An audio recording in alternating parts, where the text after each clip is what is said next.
And that was Contagion. If you remember, I know it always feels like so long since we've last met, and in some ways it has been. We started off talking about this lecture about classic studies of conformity. We talked about Ash, we talked about Milgram, we looked at Zimbardo's study, and then we skipped to the third question, this being the second, which identified those factors in more detail that affect conformity. And I said, let's just save this part for today's class. So here we are.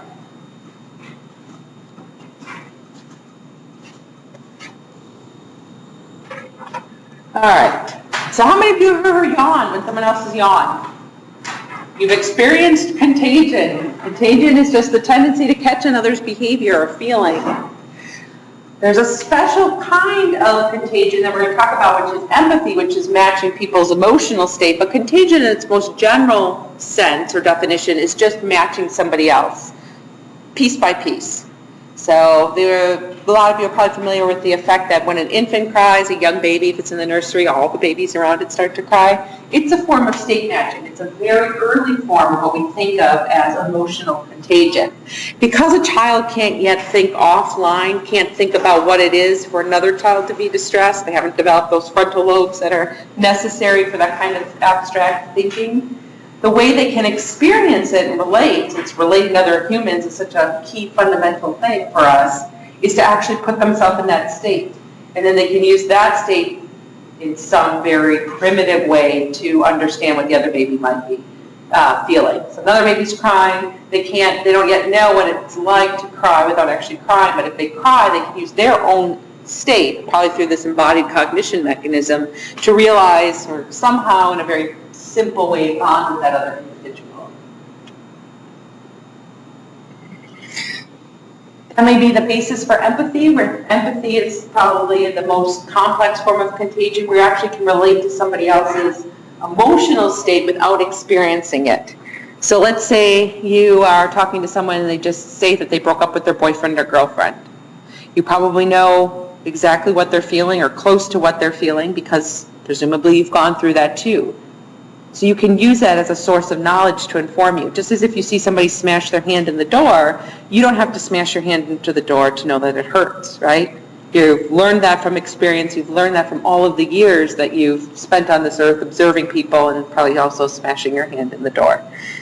So that is a way then that we as adults can use our offline thinking, a way to experience, re-simulate without actually having to match the state the way an infant might.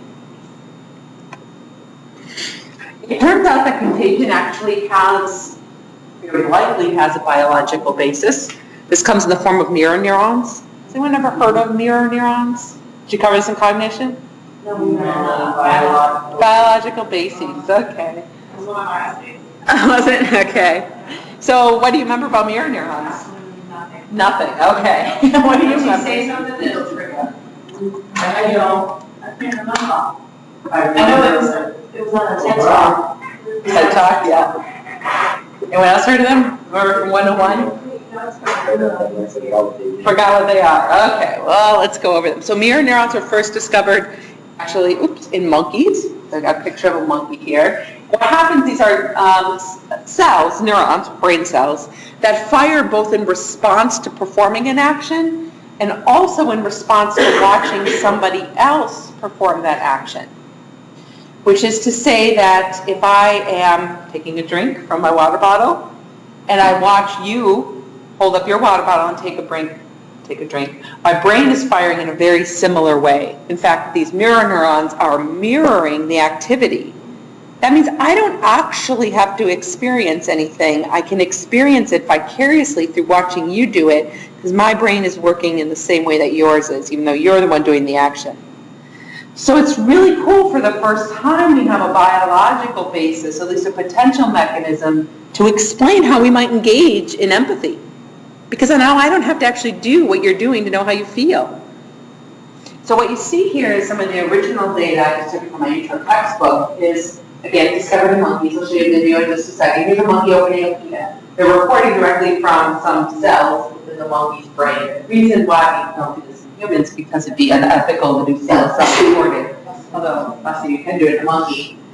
And here's the electrical output, if you will, when a neuron fires or gives an electrical charge. It's the plot of the electrical activity in that neuron. So that's one of the neurons that codes for motor movement. Now here you see the monkey. He's not doing anything, he's just sitting there. He's watching not even another monkey open a peanut. He's watching a human open a peanut. Human monkey. A human open a peanut. And you can see that the cell fires in almost exactly the same way. There are some minor differences. You might ask, well, what would that cell look like if it was watching something completely different? And that would be a valid question. But I can tell you that by and large, with those small differences, this is pretty much the same exact pattern. So what it says is that he's watching somebody do an action. It's like he's doing the action, even though he hasn't moved. So it's the first time, and really this was just found about 15, 20 years ago now, to say there might actually be a biological mechanism at the level of a cell that can explain our ability to relate to one another. So what I'm going to show you now is just a video that explains this a little bit more.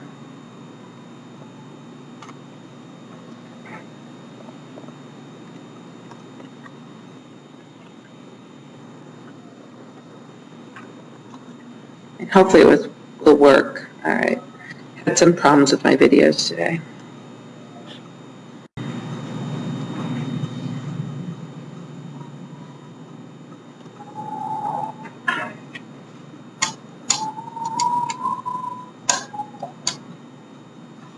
This one keeps happening. Usually if I put it in another browser, it'll be all right.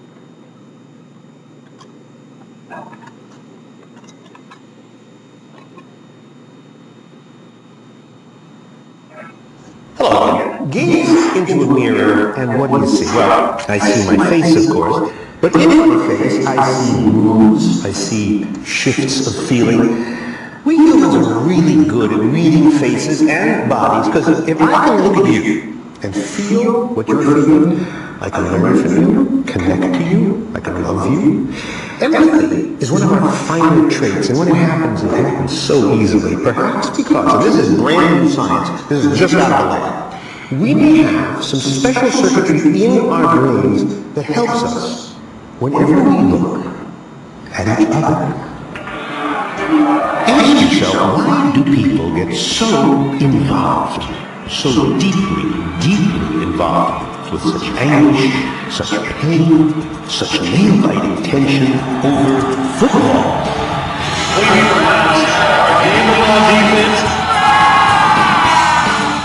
Why are we such suckers for sports? And it's not just sports. We can lose it completely at the movies, at video games, watching a dance.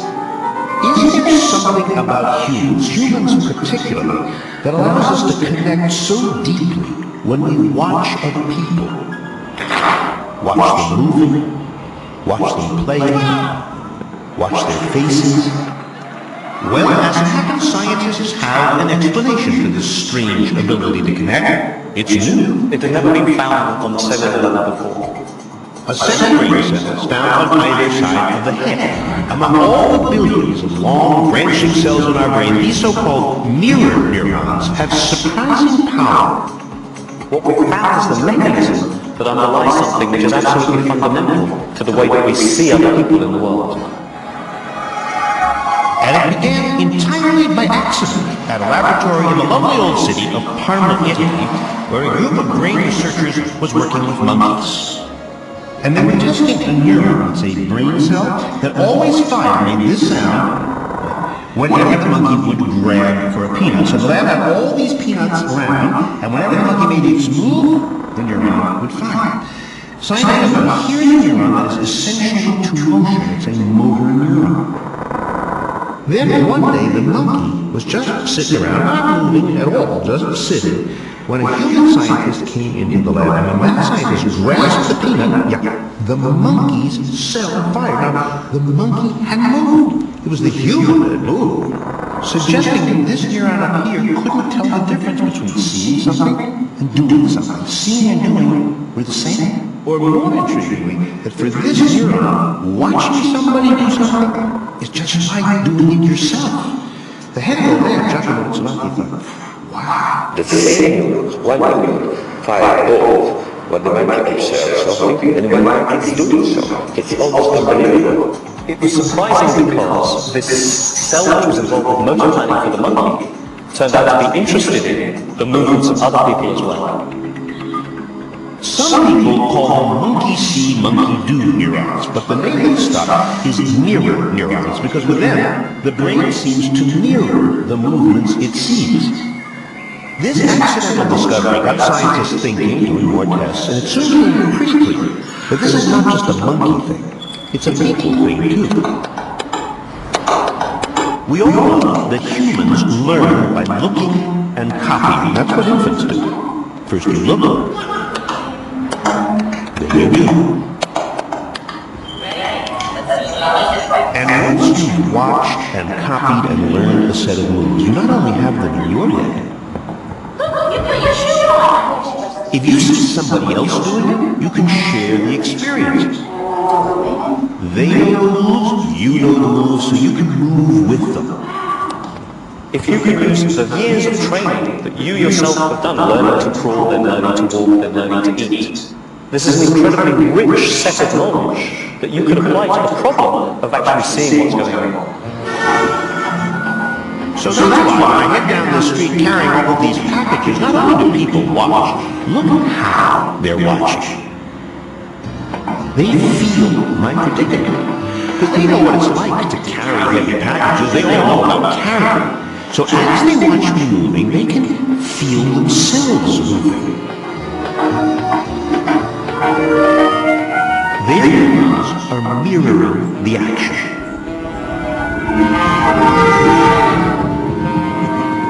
These neurons may be the brain's way of translating what we see so we can relate to the world.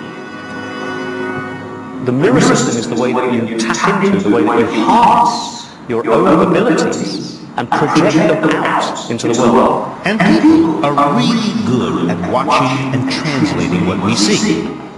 Like with just 13 moving dots, that's all there are here, you'll have no trouble recognizing these very ordinary activities. What's more, tests have shown when a person sees a movie like this of his own movement, he'll recognize it immediately as his own. And that's why sports fans tense with the action and wince and leap, because if you know the game,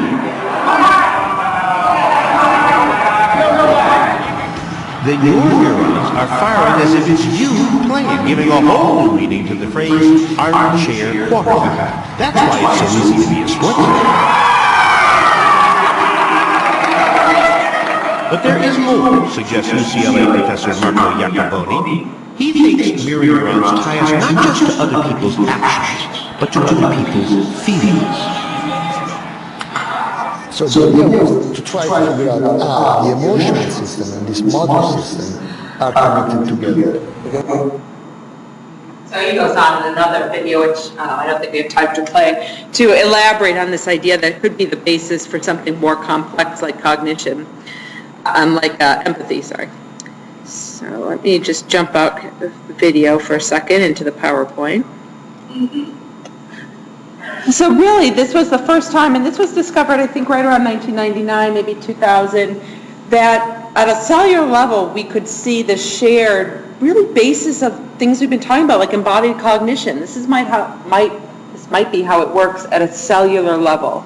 Because if you think about it, contagion is kind of like a way of sharing somebody else's experience. That's a form of embodied cognition, something we've talked about in the last couple of lectures. Okay, so mirror neurons, very cool. Still, I should mention a little bit controversial in terms of whether or not they actually exist in the human brain. The video made it sound like it's been proven definitively, but again, because we can't actually record from single cells neurons within the brain ethically in a human, we don't know, but given the architecture of the brain and the evolution of the brain and its similarities with non-human primates, it's very likely, and a bunch of studies now suggest that it's probably very likely that they also exist in the human brain, although I should mention it's somewhat speculative. Okay, so let's look at a quick study that looks at contagion, trying to manipulate contagion in the laboratory. So this is just a simple behavioral study, the effect that we started out the class with, contagious yawning. Specifically, they wanted to know what causes people to engage in contagious yawning. So what they did in the study was show snapshots of faces that have one or two different facial expressions. Either it was just a standard emotional face, or it was the same face of an individual who had actually been filmed yawning and then like freeze framed at the apex of the yawn, so that picture their mouth basically hanging open, although it wasn't as artificial as I just did. It was really they were recorded while they were yawning and they just took the best sequence of the video and displayed it. They wanted to know if the static picture is enough to elicit yawning. So all they recorded was how many people yawned in response to each of the two stimuli, the smiling face, which was the control for this case, and the yawning face. They made the prediction, as you would expect, that more people would yawn to the yawning face, even though it's not movement. This is just a static picture of somebody yawning, than when they view the smiling face. The real question is the static image enough to exhibit yawning? And the answer is yes. In fact, about twice as many people yawn in response to seeing the yawning face, even though it's not moving, than they do the smiling face. So it's not everybody, but it's a large majority. It's about 55%. And that is a statistical difference from those watching the smiling face. So some people yawn here because some people are going to yawn for whatever reason they're tired. But again, the key thing to focus on is the difference between the two groups. So somebody in my other class asked me, well, what's up with these 45% of the people that don't yawn in response to yawning? Which is interesting because we probably all experience that sometimes we don't yawn when somebody else yawns. And really what we think it has to do with is how much you identify with the individual. If for some reason you feel a close connection to them, and it could be the connection based on because you're a friend or a family member, it could be a connection that you just see some resemblance, you essentially identify them as part of your in-group. But if you don't identify with them at some level, you typically don't engage in contagious yawning. There's also psychopaths. There's an interesting study that's done in which psychopaths do not engage in contagious yawning. And it makes sense because if you know anything about psychopathy, what happens is that people tend to have difficulty relating to each other emotionally. So it might actually make sense that a particular diagnosis has some kind of deficit with mirror neurons, should they be proven definitively in the human brain. They can't relate to one another's emotional state, so they wouldn't be able to engage in any kind of contagious activity, including yawning. So if you don't yawn, you're a psychopath. No, I'm just kidding. No, that's not what I'm saying. So let's look at another study. This study takes it one step further and wants to know if you can bond with somebody that is through contagion or empathy.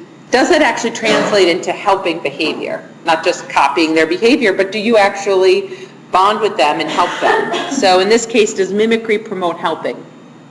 So what they did in this study is have participants come into the laboratory and fill out some kind of bogus survey about whatever. It doesn't matter what it's about. And the experimenter either did one of two things. I'm going to pull out a chair so I can show you. The experimenter either sat in the room while the person filled out the survey,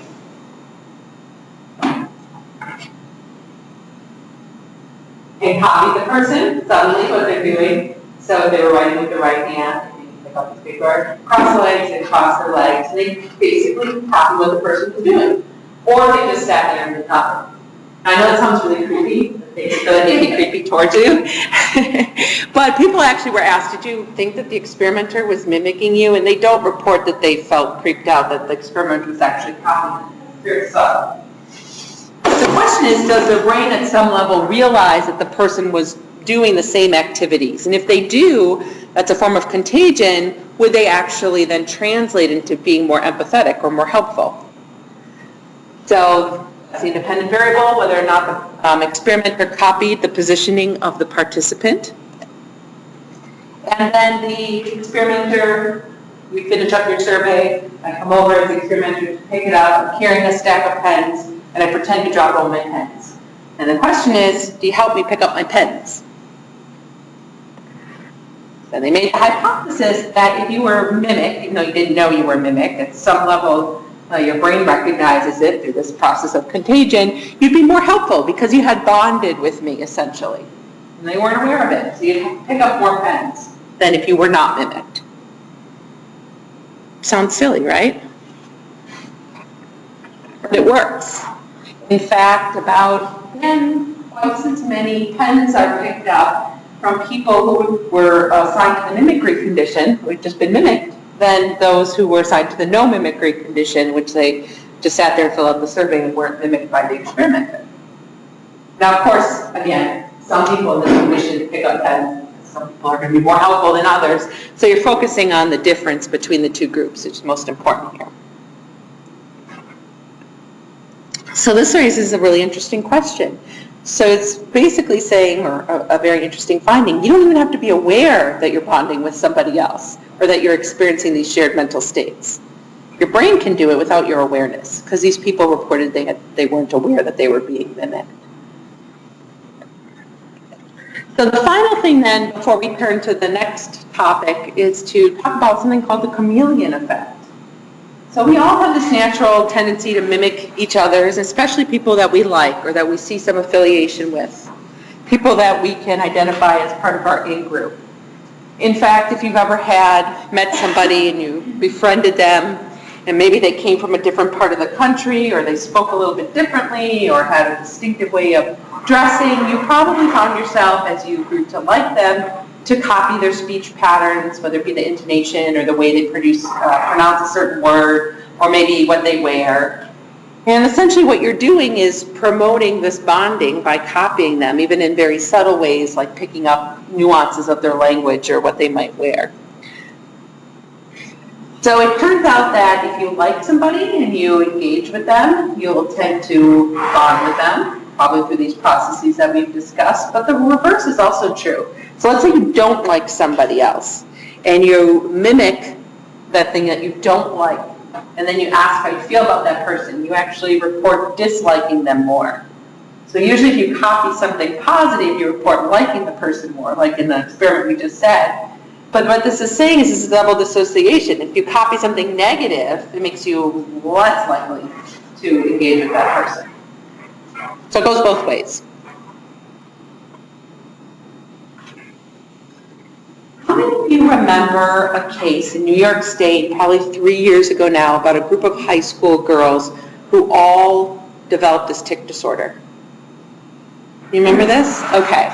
So what we're talking about next is called Persuasion on a mass level, sometimes known as mass hysteria.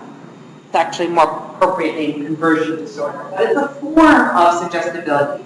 It's a form of contagion. So what happened in this scenario, and I'll show you the footage, is one girl developed a tic disorder.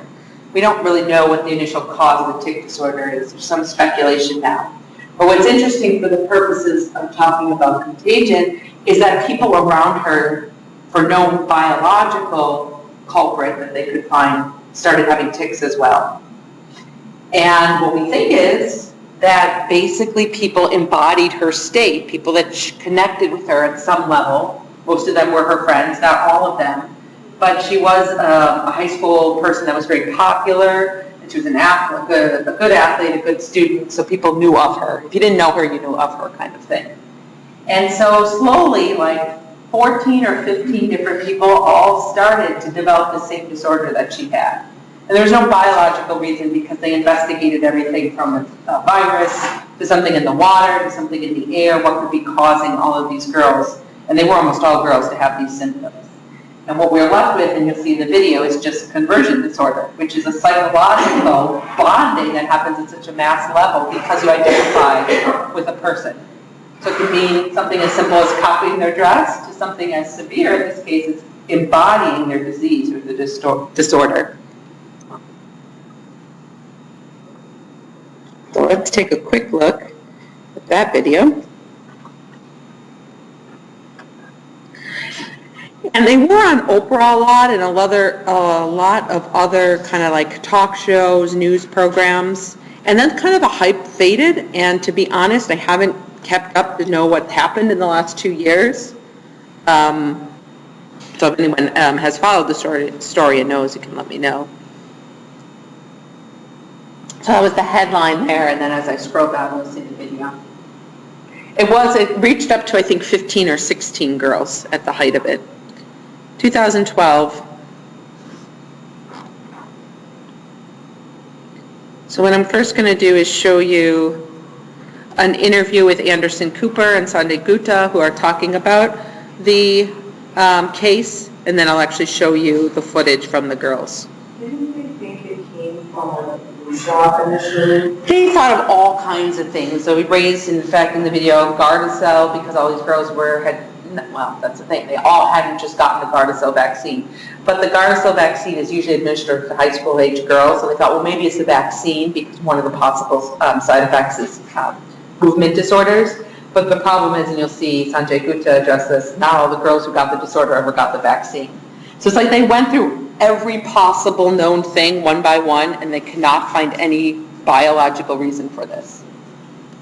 Which, of course, maybe now the biological reason is a mirror neuron disorder that we simply just didn't know about at that time. But it wasn't like it was, a vaccine or a virus or anything like that.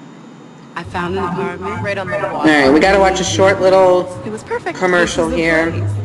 There's just one little problem. It's got I barely get a signal, so I can't download videos or stream music. I don't have it. I'm on Verizon. I'm not. Sometimes I get a signal. Doesn't let me skip the video. I'm sorry, guys. With one hand, but not always. Join us and save without setup on the largest, most reliable network.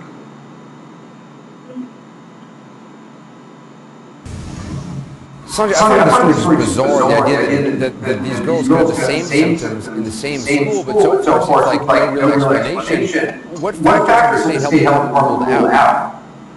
Well, they've been looking for commonalities between all these girls. We know they don't go to the same school, but they're in different grades, not necessarily friends with each other, they don't all participate in the same activities. So, those commonalities really weren't there as a starting point. Then they started looking at things that the girls may have been exposed to, air quality, for example, some sort of environmental exposure. And again, they brought people who were independent to the school to test. They didn't find anything that could cause these sorts of symptoms. Then they also looked at things like medicines, including vaccines, the Gardasil vaccine. And again, so that wasn't a causative factor. So, they started to tick off the list. And in the end, the answer is sort of not knowable for sure. They just don't have a definitive answer ever. How do they know the Gardasil vaccine is not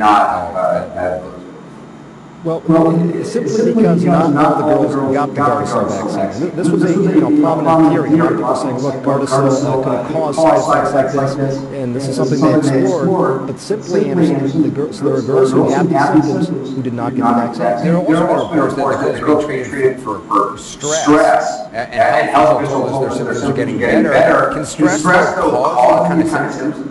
There's a specific sort of pattern of diagnosis in this situation. They look to see, does someone exhibit the specific symptoms, tick-like symptoms in this case? Did these symptoms perhaps, were they preceded by stress? If you take away the stress, do the symptoms seem to get better? But mainly, I'll tell you, Anderson, in medicine we call it a diagnosis of exclusion, meaning that after you've ruled out everything else, you're sort of left with this is the probable answer. I've also seen this being referred to as mass hysteria. That is possible they're faking it, or is it possible this is some sort of, what does that mean, mass hysteria? When they talk about mass hysteria, it's sort of a more lay term. People refer to mass psychosis as well. What I will tell you, though, and this is important, is that there are very good ways to determine if someone is faking something. I think that's going to be the conclusion a lot of people jump to when they watch this. There's good ways to figure out if someone's faking it. In this case, they say they are not faking. I mean, the girls really experience this, and we're getting to the point now, I just find this fascinating, that in the brain, you could see some changes as a result of this that you can measure. We're not going to do this widespread yet, but this is something that's coming down the pipe. How severe are the symptoms? Do we know? I mean, when I think of Tourette's, I think of stuff from movies of people yelling obscenities or having tics. No, these types of tics, they can be quite significant, and some of the girls have talked about it quite openly, and it's a shock. I think it's really startling to watch them. But I will tell you, observing and hearing about these girls, you see sort of a wide range, and so some have much more severe symptoms than the other, where they're literally having uncontrollable body movements and involuntary, they utter involuntary words. But others have much more mild symptoms, and I wonder as well, Anderson, if there's people at the very low end of the spectrum in the school. If you really started to examine all the girls, if girls have really mild symptoms that they haven't told anyone about, so it could be a little bit further ranging than just this dozen or so girls. Okay, so now I want to actually show you the other short video footage. Are they all friends? Like, do they hang out together? That's the thing. Some of them are, like initially the people.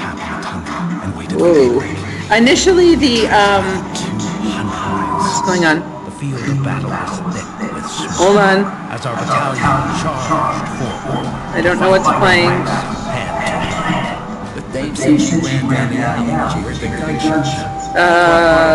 Something's playing somewhere. Hold on. All right.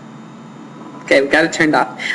So the initial girl who had this tic disorder, the people, from my understanding, who got it right after her were her friends, but then it kind of disseminated to people who weren't particularly friendly with her, but knew of her.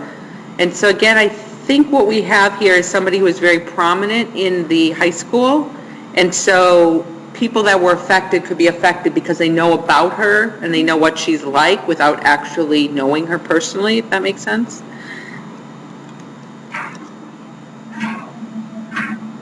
All right, let's see if we can get the other video to play.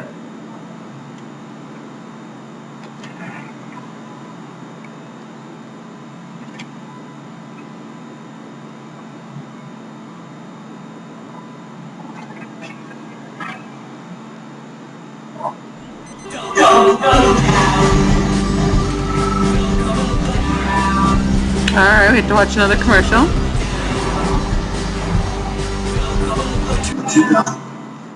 You turn that down. I like when they have the little button skip commercial. This one doesn't have it.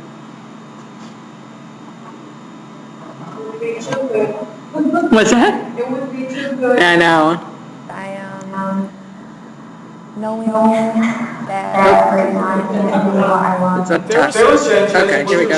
An honor roll student, and as a senior at Persuasion High School in upstate New York, well on her way to planning her college future. When she woke up from a nap last October, everything changed. I couldn't stop stuttering. The stuttering, I mean, it took over, really contorting on the left side, with her mouth and neck. Doctors told her condition was brought on by stress. She would get better. But once the stuttering ended, it soon gave way to uncontrollable twitching. And this goes on all day long, Yeah. All day long. This video was taken in the hospital in mid-October, right there as a mother, soon after she brought her daughter in for twitching. It was on that day, she says, a nurse told her there wasn't the only one who had been brought to the hospital with the condition. And said,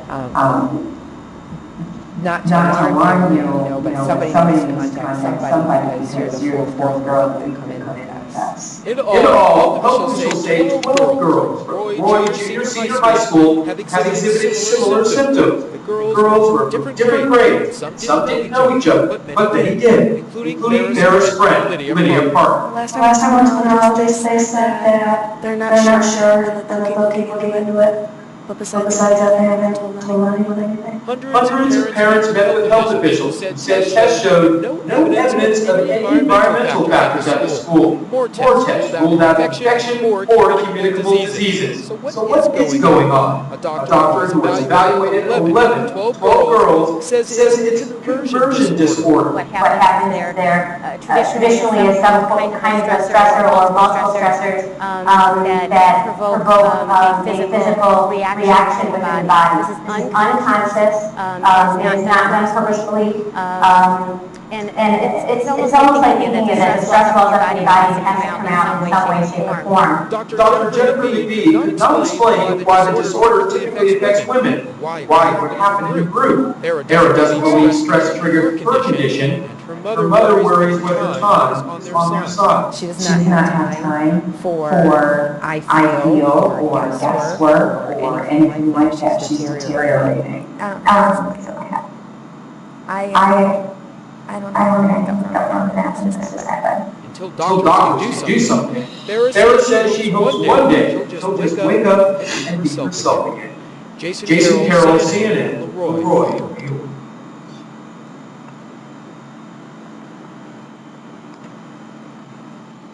All right.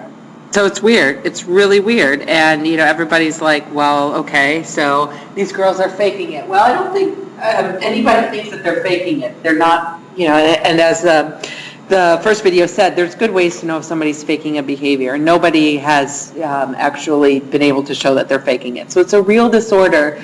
The issue is that there's no biological mechanism that we can point our finger to as the cause of it, except maybe if you start to look within the brain and start to think about things like mirror neurons, which were really still very preliminary in their findings and their understanding 2 years ago or 3 years ago when this came out now. I did hear somebody say that they found out that the original girl who expressed the tic disorder, it wasn't a stress reaction, although it could have been, but that she actually had Lyme disease and they didn't know that. And that's interesting in and of itself, but it's not really the point of talking about it in regards to mass hysteria, because here we have one girl who has a biological reason for having this disorder, but the thing that's interesting from a psychological perspective is why did everyone else catch it, quote unquote, when there was nothing to be caught except probably something in the brain? Did anyone else follow this story or know what's happened? I do actually have a hypothesis in terms of why it affected only girls. So I think out of the 15 people, 14 were girls, one guy. Because if you know anything about empathy in women, it tends to be much stronger. We have a lot of studies to support that in males. So if women are more empathetic, they probably either have a stronger mirror neuron system, or they're better able to simulate and recreate other people's mental states. So in some ways, they would probably be more susceptible to something like this. So I think that makes a lot of sense. What I think would be interesting, and maybe they did this as a form of therapy, is to separate these girls. Because I think if you separate them and get them apart for long enough, you'd probably see that this would dissipate. If it really is a fact of a psychological convergence and where they're copying each other even unconsciously, the best thing to do would be to remove them from that environment.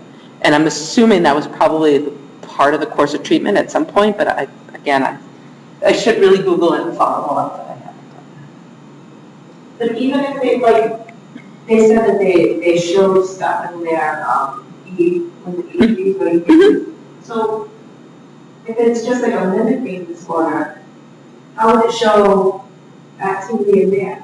Well, so if you do like a EEG, which looks at neural activity, what you'd be seeing is, and I don't know that this was done on them, but my thought would be that you would see very similar patterns of firing that would be much more similar among people who are sharing the disorder than two people who are just sitting next to each other. But it would be contingent on where you're recording in the brain and a whole bunch of kind of specialized things that are probably qualified to talk about. Because my sister had psychological seizures, where she was like put into a coma and everything, and they all said that she was faking because during like the tests and everything, that they couldn't show anything abnormal or anything. But literally, she would seriously have seizures. Like she was in the hospital for a long time, and like she'd go into like the blank stairs, and you could literally like have hands and like go to like hit her, and she would move nothing. And like, but seeing her like that, but then they said she was faking. How can they say she was faking? If she literally, like, she knew she would come into one, and she would just like go off into like her little thing. And they did EEGs and nothing showed up? She was having seizures every 5 minutes. They put her into an induced coma, covered it, but they couldn't find nothing. That's very unusual from what I know of seizures, and this is probably why they concluded that, even though it obviously doesn't seem like there's any evidence that she would be faking, is because it does have a distinct, like grand mal seizures and other types of seizures have distinct brain activity associated with them. So if they're looking at that, and that's usually the way they diagnose it. So they're saying we don't have the activity that makes this diagnosable as X, Y, or Z. So again, do we know everything about how the brain functions? No. So clearly in this case, there can be seizures that don't have any electrical signature with them. But again, I just... Now, is it, I'd be curious, is it like standard medicine that they give other people for seizures? Okay. So the treatment is still, would be is the same as something that would express itself with a different neural signature, which is interesting. So maybe it's just subcortical. They're not getting the... She had convulsions back. It's creepy. But it wasn't your typical, like, shaking seizures. Well, I do know that actually most people, believe it or not, actually have very small seizures 4 to 5 times within their lifespan. They're just not usually diagnosable. Yeah. But your brain actually does seize out and reset itself, usually every decade. And sometimes they can have other associated problems with it, like if you have a stroke or something at the same time. But it's not uncommon for the brain just to go into these weird rhythms and then reset itself. And from what I know of those instances, they wouldn't show up on a scan. They wouldn't show up on an EEG. So maybe your sister's similar in that way. We have a student, she's autistic, she's 6, and she's not pretty good. She was a preemie, but she was also 12, very more, so. But it's so difficult to see her regressing. She can't walk upstairs some days she just can't tell you what number 1 is, or where number 1 is, if I go up or I go down. It's really, really bad. But you'll see her have seizures. She just sits there and just goes into these little stairs. Yeah, and there are a lot, again, this is beyond my bank of knowledge, but there are a lot of different kinds of seizures. We think about the grand mal where you see people fall over and start shaking, but there are a lot of different types of seizures, and like I said, some that are just totally normal that almost every human brain does, and then some that are quite debilitating, like you're mentioning. Okay, so I think we do need to switch gears. We finished out this question last lecture, so this brings us to the end of conformity and obedience. And so what we need to start now tonight is looking at the next topic, which is persuasion. So let's get through the first, and we'll see if we need a break and continue a bit into the second. I don't think we'll get through both of them completely tonight. All right, but we are going to look at, first of all, we'll define persuasion. We'll look at the path to persuasion, so how people get persuaded by information. And then we'll look at both the communicator, what makes an effective communicator and their ability to persuade. And then we'll also look at the message. What are they trying to sell you? What makes that persuasive versus not persuasive? Well, a lot of these things are actually going to resonate with things that we've talked about in conformity, because again, if you think about what persuasion is, and here's the definition, it's a type of conformity. If you're persuaded, what are you doing? You're listening to someone and you're using that then to change your behavior. So at a very superficial level, there's a lot of similarities between the two, which is oftentimes why I cover them back to back. So persuasion is just the process by which a message includes changes in behavior, belief, or in attitudes. Usually you think about people being persuaded as it being negative, but persuasion is just a process, so it's inherently neither good or bad.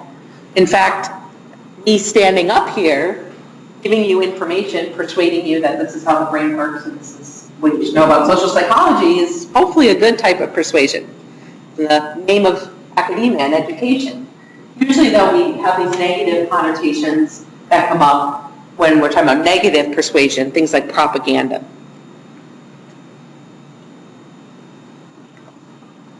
So let's talk about these two roots. I'm going to put them both up, and then we'll go through them separately. I like to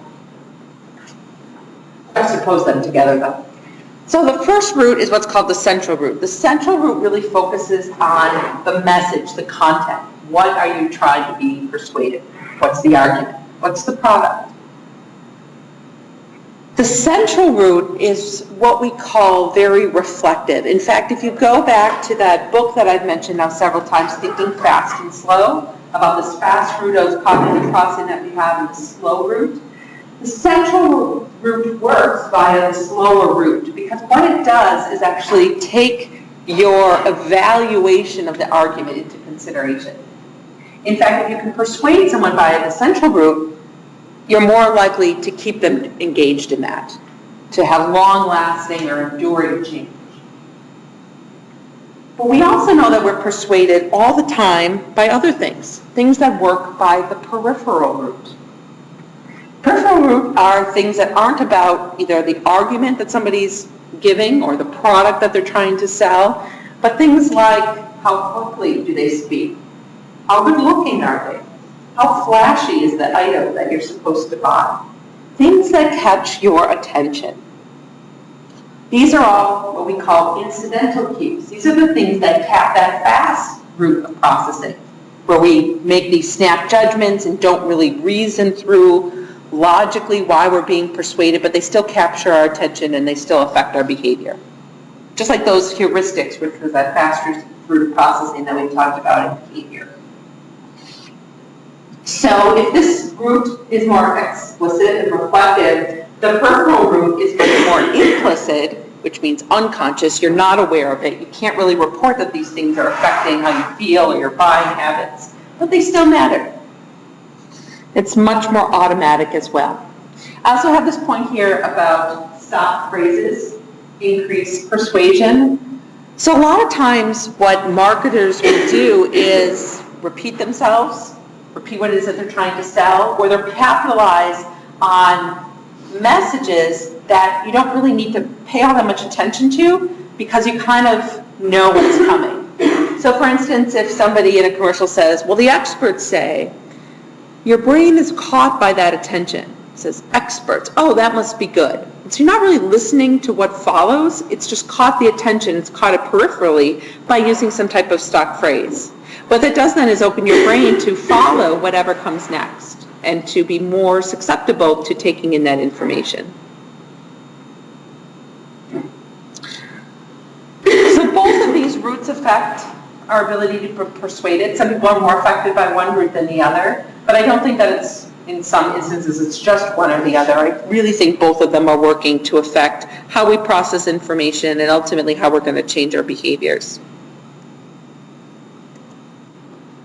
So if you've been following along in the book, this is a figure from your book that shows how this can work, how persuasion can occur. So the first thing you need to do to capture somebody's attention is to do something that gets their attention. So if you get somebody's attention, then you already have the possibility of being able to persuade them. If you catch someone's attention, then you want to do something that makes them think about it. We're going to talk about stimulating thinking in a few slides from now. Then you want to do something to capitalize on getting them to believe what it is that you're saying, because we know that our beliefs or attitudes can affect our behaviors. And then you have to make sure that people remember what you're saying. There's a way that we know that we can do that. And then you want to try to change a person's behavior so that that feeds on their attitudes, and so you start them buying this type of product, and then they're more likely to like that product, and then they'll buy from the same line of products. But you can see at any of these points, you can drop out and you fail to be persuasive. So it's kind of a series of things, a flow chart, if you will, which you need to do to get, in order to have a chance to persuade somebody, again, to change their opinion about something or to buy something. So let's specifically look at the role of the communicator. So to do that, I actually have an in-class activity. The question, however, is if I still have copies left. I had a bunch of copies, and then I think I actually may have left them in the classroom. So what I'm going to do is quickly go upstairs and grab them. So this would be a perfect time for a 5-minute break. If people don't mind, we'll take it now so that I can grab my copies since they went AWOL. And then we'll come right back. We'll do the in-class activity. So just take, I don't know, just not even 5 minutes. I'll be back shortly. Just literally going to run upstairs. And then we'll start with this.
So if you're back, you can start. You put your name on it. It's just a short true and false survey to get you to start thinking about what you know about persuasion. Before we go into more detail, don't worry about being right or wrong, it's just about getting your points representing. And then we'll actually go over the answers as well. Most of them will come out during the course of the lecture, but all of them as well.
So it's okay if you don't know the answers, just write down what you think for now.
Somebody want another minute?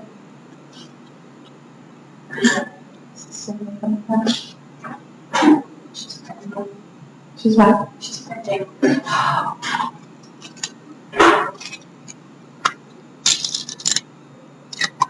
I would just have another minute.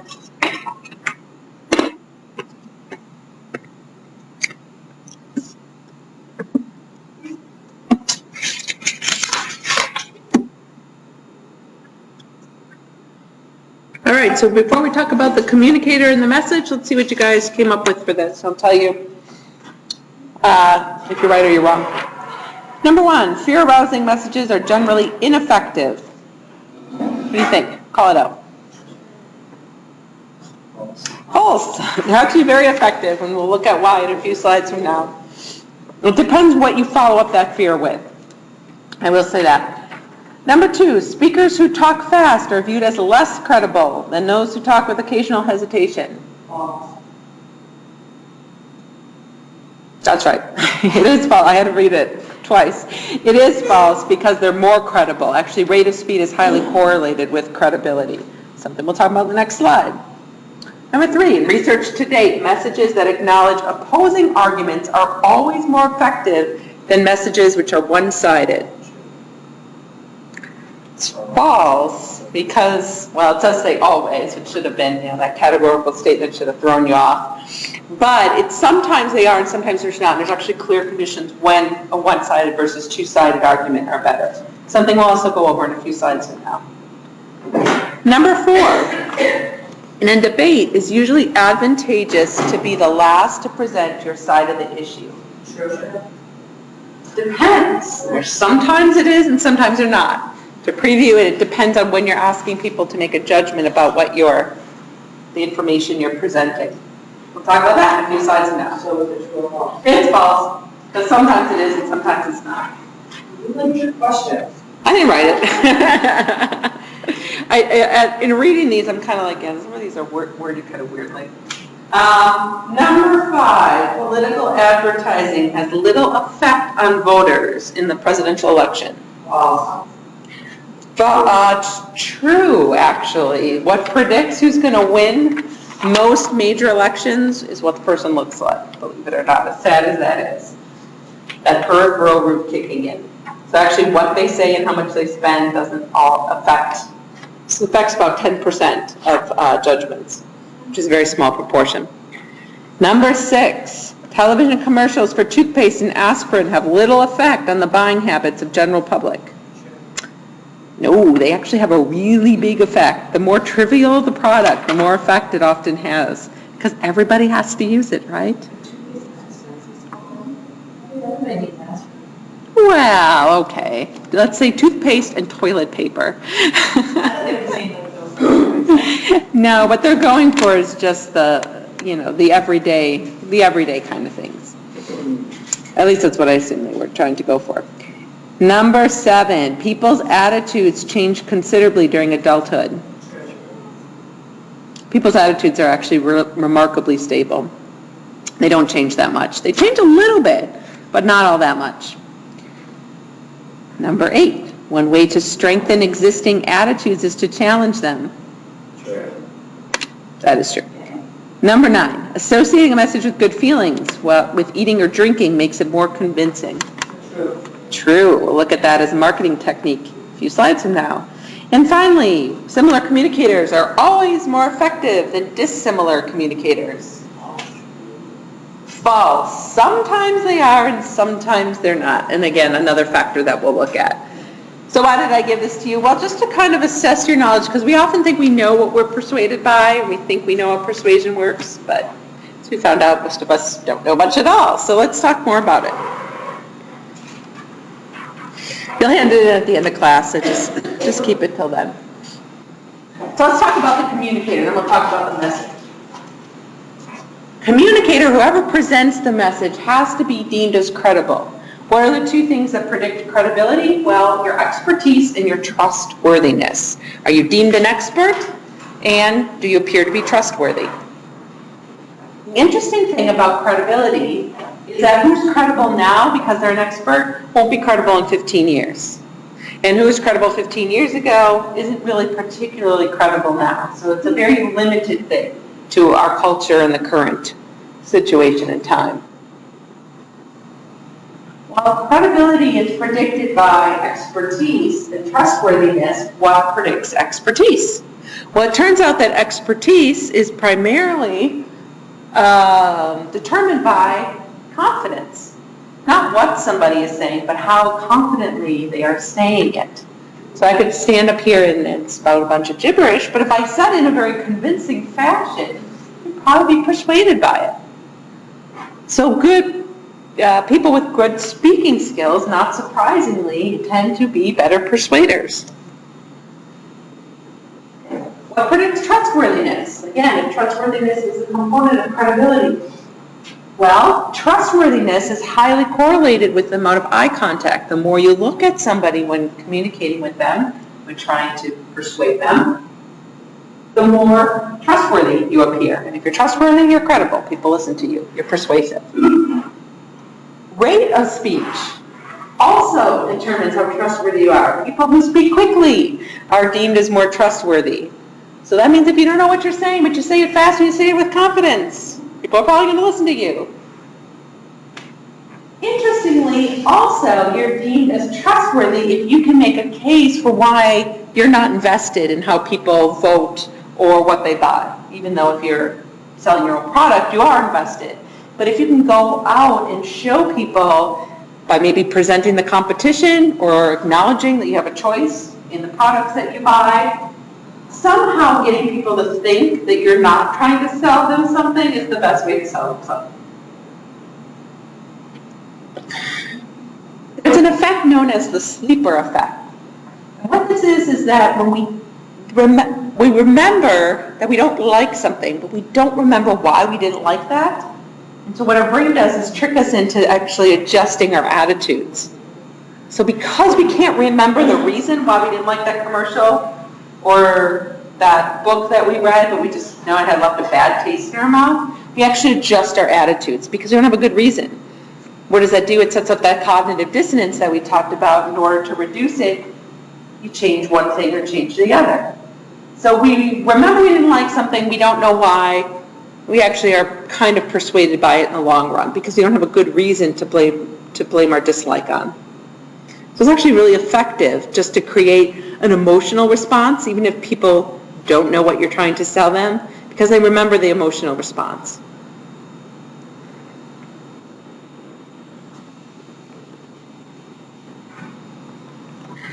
So we've been talking about credibility.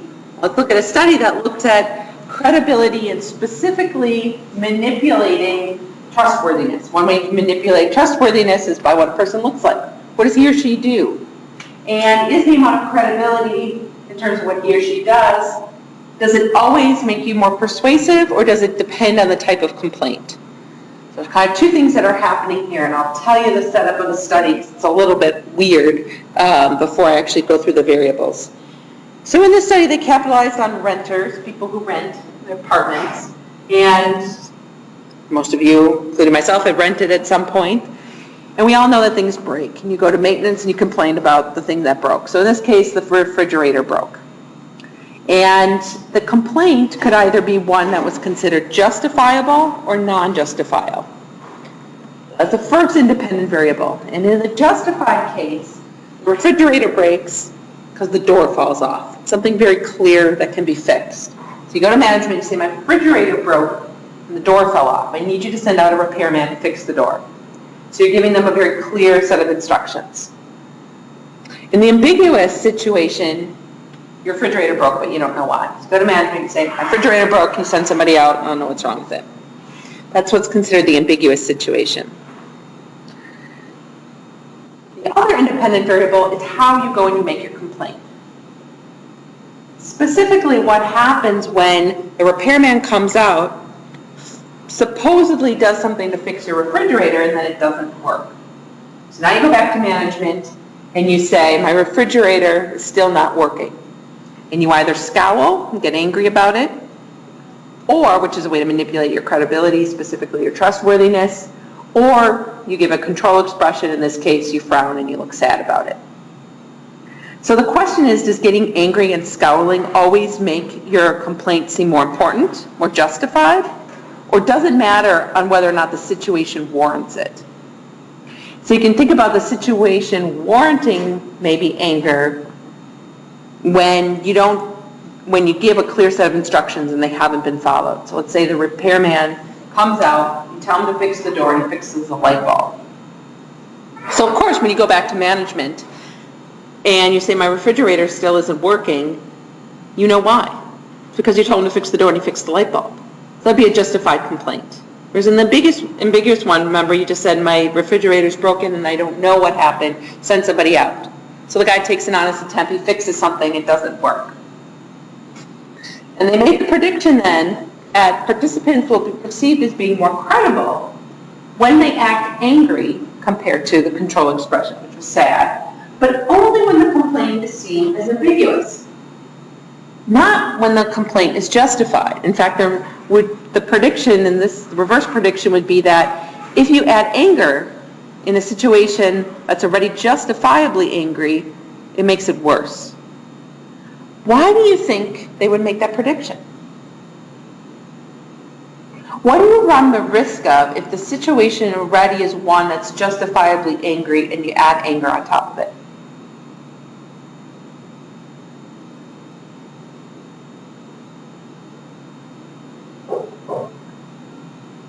Well, you just look like a jerk, right? It's clear that you asked something to be done and they didn't do it. They fixed the light bulb and they should have fixed the door. Any reasonable person behind the counter at the management company would say, okay, you have a reason to be upset. So why get upset about it? Because you just look like a hothead and people aren't going to want to help you. But what they're saying is that if the situation's unclear and you become a little bit more assertive and you show that you're a little pissed off and you add a little anger to it, then maybe you'll get somewhere. See if it works. So let's just look at angry. What you see are the people who posed the complaint, went back to the management company, told them that the refrigerator wasn't fixed. They both did angry face. They scowled. And either they were in the biggest condition or in the highly justified condition. What you see on the y-axis is how credible is the complaint. So people are taken as more serious. The complaint is more credible if, in fact, you scowled only when the situation is ambiguous. So you told them to fix the refrigerator and they tried to fix something but it didn't work. What happens then is that if you are angry in a situation there's already one that's negative, like you know that the person knows that the guy should have done something that you told them and they didn't do, you're not seen as credible. You're seen as a hothead. And you know that this is the double association because if you compare it to the average of what happens over here in the control expression, this bar is greater than the average of those two, and this bar is less than the average of those two. Which means adding anger is good if the situation is unclear. It'll get you somewhere. But adding anger to a situation that's already negative makes it worse. Nobody wants to help you. Now does it make a little more sense?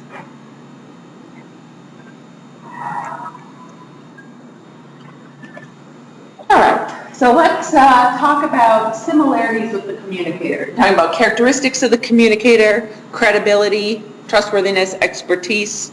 Well, it turns out that those are all important, but so too is whether or not you find an attraction to the person who's giving you the message. And I don't mean a physical attraction. It can be based on what the person looks like. But it's really broader than that. It's if you identify with the person based on any similarity. As soon as you look at that person or hear that person and you place them in your in-group as opposed to your out-group because there's some shared similarity, whether it be because it's race or gender or you like what they're wearing, whatever it is, it makes you more open to listening to them if you can identify with them. There's also the physical element. This is why people in commercials typically aren't ugly, because, you know, attraction's a peripheral cue. The physical attraction, physical beauty.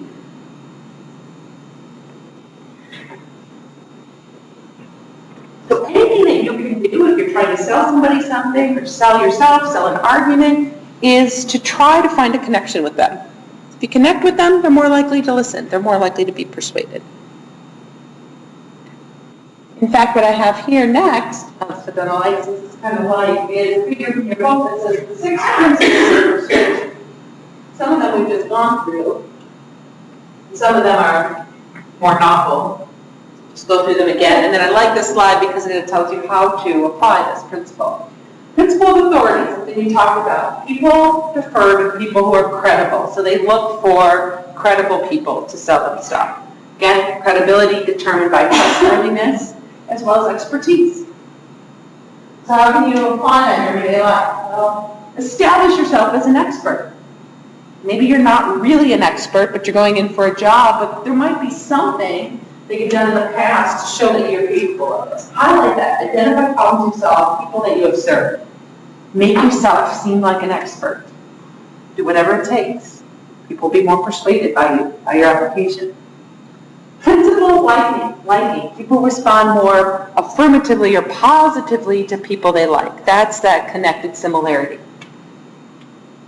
So, sure, you can try to win people over by befriending them, but anything you can do to create a bond with somebody. Maybe it's something as simple as subtly mimicking them without being creepy, going for a job interview. Maybe it's finding out that they grew up in the same hometown as you. Or that, I don't know, your great-grandmother's both like bridge. Whatever it is, it can be stupid and superficial, but as long as there's a connection established, they're more likely to take you seriously, to like you, to be persuaded by what it is that you're giving them, selling them, including selling yourself in a job. The principle of social proof. People follow the example of others to validate how they think or feel. So maybe you're not an expert, but you have somebody testify to your character. This is peer power. This is why when you submit letters of recommendation, you try to get the best people to write letters of recommendation for a job. Because maybe you're not the expert, but they're the expert. They're recognized as such, and they can speak on your behalf. So they transfer that expertise to you through the letter. Principle of reciprocity. Something that was on your survey. People often feel obliged to repay what they've received. So what do? Well, it's the idea that what comes around goes around. You can give somebody something free. It can be stupid as a free pen, a free cookie, whatever it is. Once people have received something, it makes them feel like they need to return the favor. It's kind of that foot in the door phenomenon, if you remember that from a couple of lectures ago. Consistency. People tend to honor their public commitments. We talked about this when we talked about conformity. If you say something out loud and you commit to it publicly, like at ASHA study and how to give your answer to the length of a line publicly versus privately, people conform more. Well, if you say something out loud, it becomes part of you. So people tend to honor their public commitments. One way you can do this really subtly is being direct in what you're asking somebody to do. Make them publicly accountable. So something as simple as, let's say, give this example here, if you're a hostess at a restaurant. Somebody calls, makes a reservation, and you say, please call if you change your plans. Not very effective, nobody calls, Mr. Shaw. But if you actually place the onus on them, and you say, will you call if you change your plans? All of a sudden, it feels like the responsibility is on me. It's just a small somatic shift, just changing the order to make a question of what would be a command. People actually do call when their plans change. And then finally, the principle of scarcity. People prize what's scarce. I love this because we've just gone through this with the snowstorm, right? So how many commercials do we see right before the big snowstorm about getting your snowblower now before the big storm hits? Get your shovel before they sell out. Marketers know this. No matter that they have 10,000 shovels in the stock room, they'll act like they're going out of season and that everybody's going to grab them. And what do? You react to it because you feel like, oh my God, they're not going to be shovel up if I don't buy one now. You get nervous about it. Or you might see those infomercials. If you call in the next 5 minutes, you get a free gift. Well, let's think about that. They play that commercial all day. So what's the next 5 minutes? There's no meaning, but it captures our attention, right? And some of us are going to fall for that free gift that you think is going out of style in 5 minutes, but it's always there. You know what? She's the person who thinks she won the car because the key came in the mail. Some of us are very easily duped. Some people, the marketers, do this all the time. I always have to be the mean one doing it. You didn't win. On QVC, where they have like the counter, 5 minutes left, and then there's 4:58. It's like right there in your face, making you feel like I gotta call right now. All right, so we talked about the communicator. Let's talk about the message a little bit.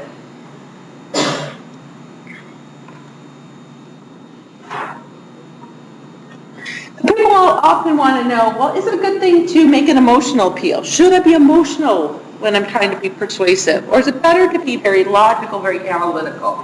Don't want to throw that emotion in there. Well, the answer to that question, as it probably already gleaned from the survey, is that it depends who you're talking to. Some people resonate much more with the message. Some people resonate much more with the peripheral route and are going to be persuaded by things like emotion. It turns out that people who are very analytical, typically well-educated people, they're going to be more persuaded by the central route. They want to know why they should buy the product, why it's a good value, why should I listen to you. They're focusing on the content. Now, there's also people who are a little bit less analytical, not particularly interested in what you have to say. They've got divided attention because they're doing something else. They're going to be influenced by the flashy, showy, incidental, peripheral cues.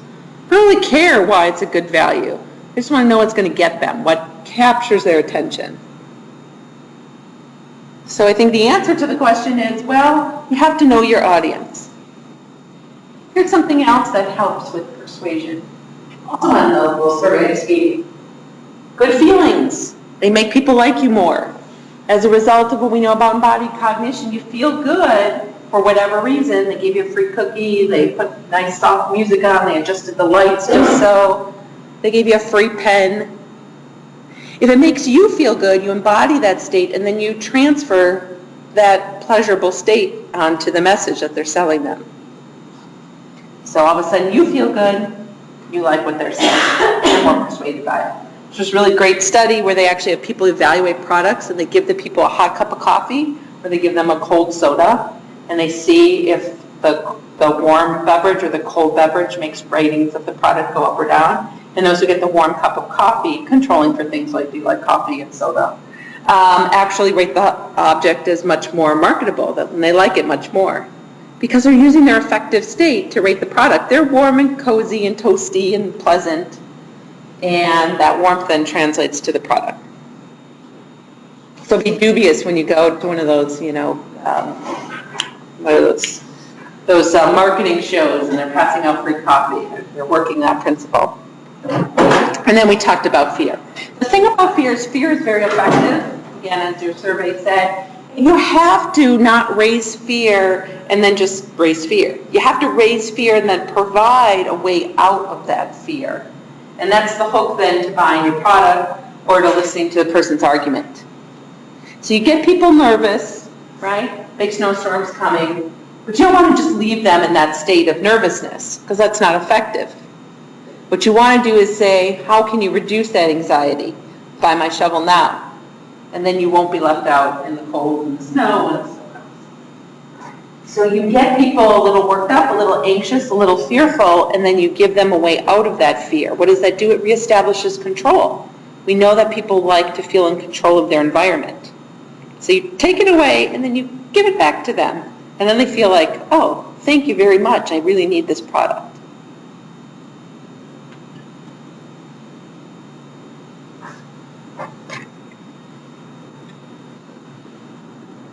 The fear is good as long as you provide a solution out of it.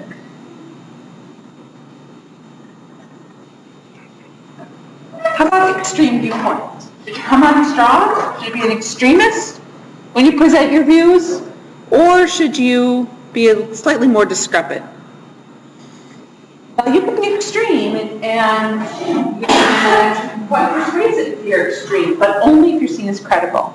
The problem is if you're deemed by your audience as not being credible and you go out, swinging your fists and be an extremist about what it is you're trying to sell or the view, no one's going to listen to you. It's very effective only if you know that the people you're trying to sell the message to see you as credible for whatever reason, because you're an expert, because you're trustworthy. So it's a kind of a slippery slope. It's a risk that you run. You have to know your audience again. How do they view you? What about a one-sided versus two-sided appeal? Should you acknowledge the other product? So if you're an Apple buyer, should you acknowledge Windows? Or does raising the alternative group of people who might be trying to sell you something or alternative viewpoint, does that actually open people's suggestibility to buying that product and not yours? Well, people already agree with you and know your audience. You don't need to give the other side. You're trying to legislate some kind of, rule, and it's typically left-leaning. If you're in a room of Democrats, you don't have to talk about the implications that the Republicans might have. You can just go with it. But if the people you're talking to, so you're talking to a bunch of Republicans now, you're going to have to raise both sides in order to convince anybody. Then you need what's called a two-sided appeal. You need to tell them what they want to hear and what you're trying to sell them, and then make a claim why your thing is better. You have to give them their side or they're not going to listen. They're just going to shut you out. That selective bias that we have. So you have to kind of sneak in there by providing what they want to hear and then saying, but here's why I want you to do the alternative. But if you know that people already agree with you, don't need to say anything about the alternative view. Does that make sense? So here's the data that suggests, this comes again from your textbook, this is the amount of persuasiveness. Depending on people, if they initially agree or initially oppose you, is it better to give the two-sided appeal? Or is it better to stay with just what you're trying to sell? And that's that double dissociation. So if people are initially opposed, it's more effective to use the two-sided appeal compared to when they initially agree. If people are initially agree, better use a one-sided appeal. Same thing I just said, that's the data.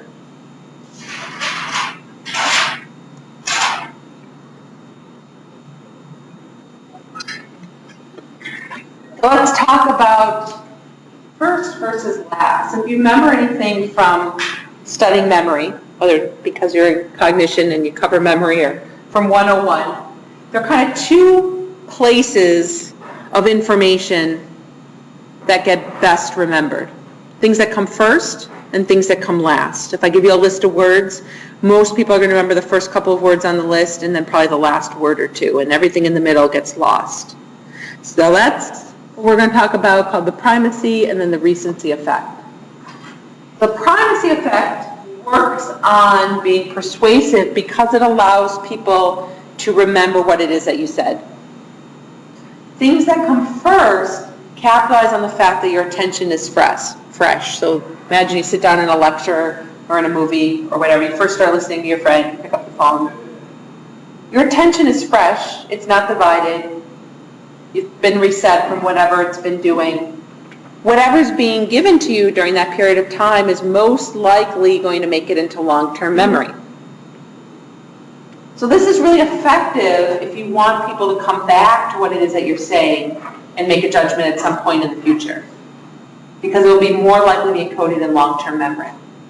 It turns out, though,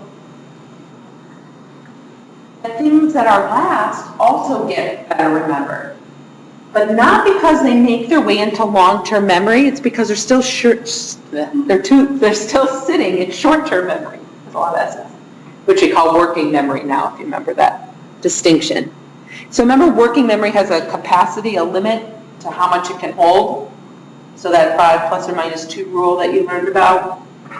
So you think about if it can store on average 5 things, if it's one of those last 5 things, and nothing new comes in, it's going to sit there. You don't need to put it into long-term memory for it to be remembered. It still hasn't gotten bumped out or overridden by new coming information.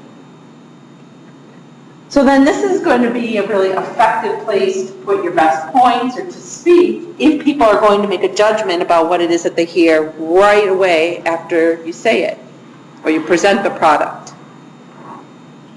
But if you're asking people to listen to you and then rate the product some point in the future, or listen to you now and maybe go to the polls 2 months in the future, you're going to want to put your best points first because it's more likely to make it into long-term memory. Or to be the first speaker for multiple speakers because people are going to listen to what comes first and remember that. Say that a little bit more clearly. So let's imagine the presidential debates, which will be coming up again, starting in about September. If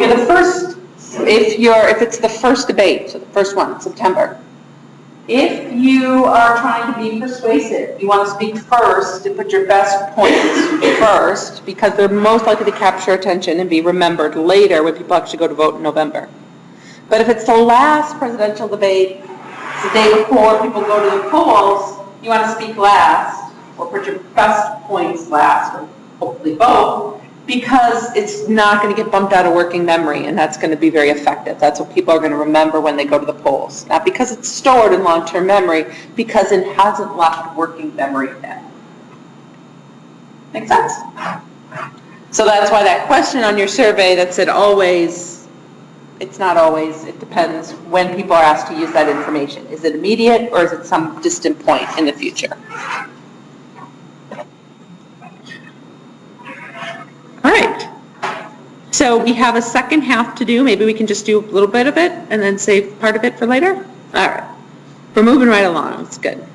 I was afraid this would take longer than it did.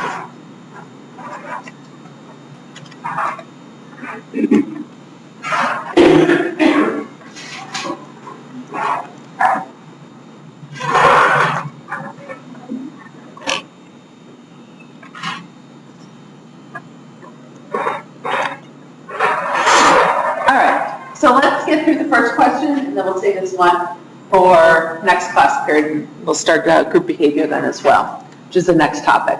So we're going to look at powerful persuasion techniques, which is going to lead us right into cult behavior. What are the most powerful persuasion techniques? Well, you have to remember that almost everybody bases their decisions on what their friends think. It's a very powerful human characteristic. So our contact with people, especially our friends, is the number one thing that we'll be influenced by. Number one factor to determine what we're going to be influenced by. But we can't forget the effects of media as well. So most of us think we're not really persuaded by what we hear on the radio or see on the TV, but in fact we are, especially the more mundane the object is, like that toothpaste or the toilet paper, the more likely you are to be affected by it. How does this work? Well, it works through something called the two-step flow. So this is a process often used by media to influence your buying habits through two steps. One is establishing an expert, what we call an opinion leader, and then using that opinion leader in a very strategic way to talk to people who essentially already agree with them, and then use those people to disseminate the information out to everybody else. So you have an opinion leader who's somebody who's an expert. So let's say, what happens, for instance, when Apple releases a new iPhone? Steve Jobs comes out, he makes a big announcement. He's the expert, obviously establishes credibility, but he usually goes right to people who are already Apple buyers, right, who already have the last iPhone. So he's using them then as a way to speak to them. They'll disseminate it to their friends and family and maybe eventually broaden out and reach some people who are, Android users or something else. So that's the first step. The second step is to speak to people who are already on board with you, focus group, target groups, releasing the information just to Apple users in that case, and then let them do the dirty work, so to speak, them to spread the message.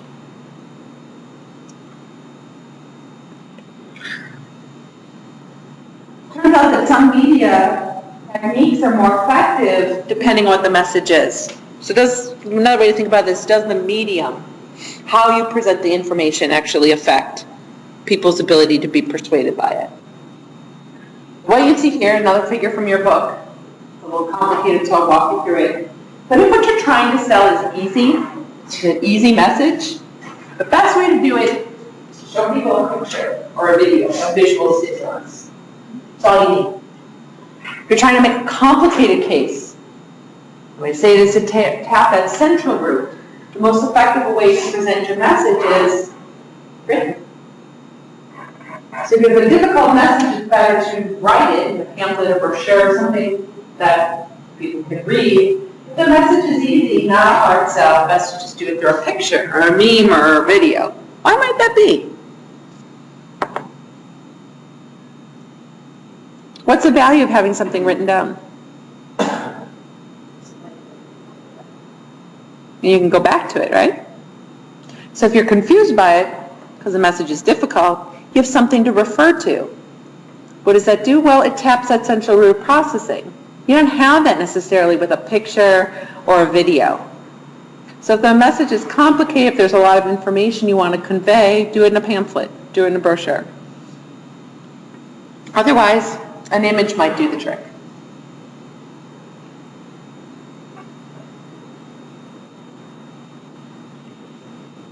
I'm going to show you quickly a study that actually comes from math that looks at the presentation of information. It doesn't matter how you present information.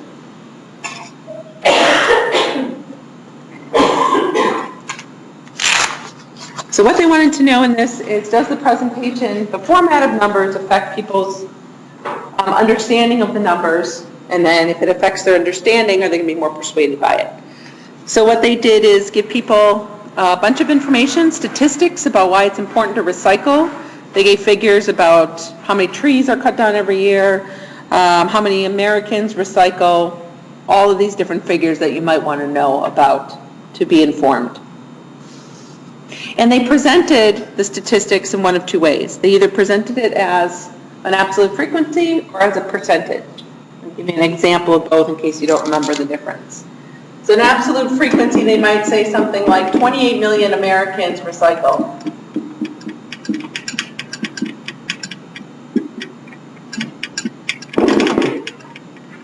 As a percentage, they might say something like, there are 280 million Americans. 10% recycle. So presented with that information, they'd have people say, are those two numbers equivalent? And if not, which one's bigger? Now hopefully you all realize that they're in fact the same, right? 280 million, 10% is going to be 28 million. Believe it or not, a lot of Americans don't know that those are actually equivalent to one another. So the question is, if you don't think they're equivalent to one another, which one do you think is bigger?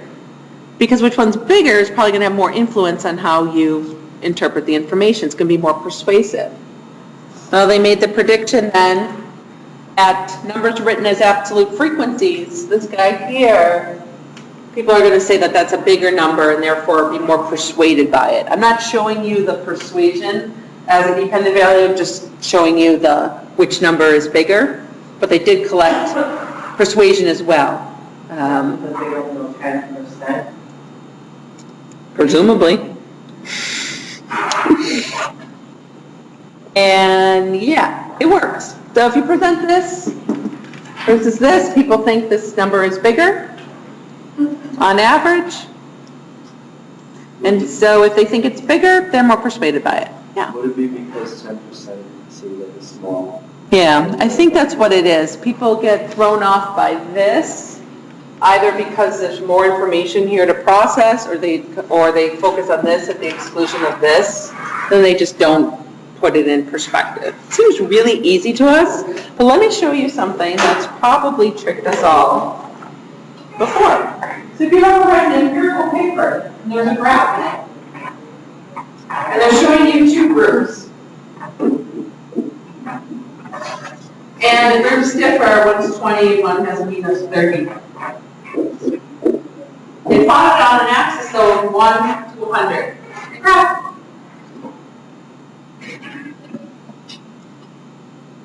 So something like that. Probably look at it and feel that sounds boring. That's not very meaningful. Happens if you make the axis 1/3. Well now, right? 20 is right here. 30 is right here. You look at that fast moving process, and that's a big effect. That's really meaningful. All I did was change the scale. It doesn't actually change anything. It's just how I visually presented it. So what's the take-home point? Yeah, it doesn't matter how you present figures and numbers because people inherently have biases against things like percentage. Why? I don't know. Our brain did not evolve to comprehend percentages very well. Just like we're tricked by visual things like the axes on a graph, or can be easily tricked. So something you might want to consider when you're presenting information. So let's talk a little bit about how we can stimulate thinking, because we know that thinking is really important to be persuasive. That should be pretty intuitive. So if you can make people think about not just what you're saying, but how they can respond to it, that's the best way to persuade somebody. You get people to think not just about what you're saying, but about what they can do, because we know that doing can change attitudes. You're probably thinking to yourself, well, how can you stimulate thinking? Well, there are a couple kind of well-known things that you can do. One is to use what are called rhetorical questions. They're questions you can raise that you don't expect an answer to, but it gets people to start thinking about the material. As soon as people start thinking about what you're saying, they're starting to use that central root of processing. That's much more effective for that long, enduring change that you're probably seeking if you want to be convincing. Another thing you can do is use multiple converging speakers. We saw this principle actually right when we looked at Ash's study, the visual line judgment study, if you remember that, where if you take people and you break them up into groups, the more groups you have, the more people conform. If you think about persuasion as a type of conformity, this follows directly from that. So you take different people who you don't see as invested in one another, and they're all giving you the same information, you're much more likely to think this is really important and be persuaded by it, to conform to that persuasion, if you will, than just having one person present the information. Another thing you can do is foster individual responsibility. Somehow get the person to feel involved, to make an initial commitment, that foot in the door phenomenon.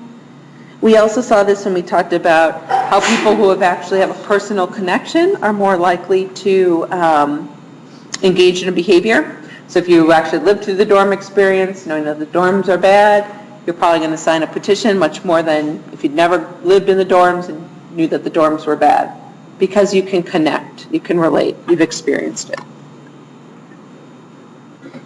And repeat, repeat, repeat.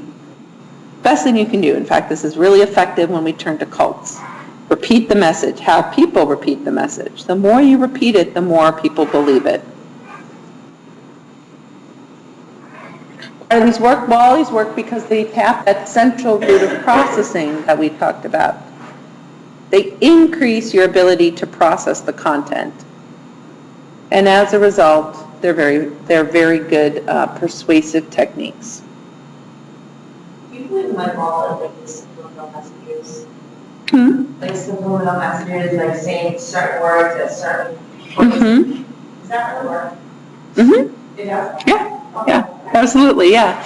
In fact, some of the studies I do look at subliminal priming. So I present words very rapidly so that you report you didn't see a word, but at some level your brain registers it, and then I see how it affects your subsequent perceptions. And it does work.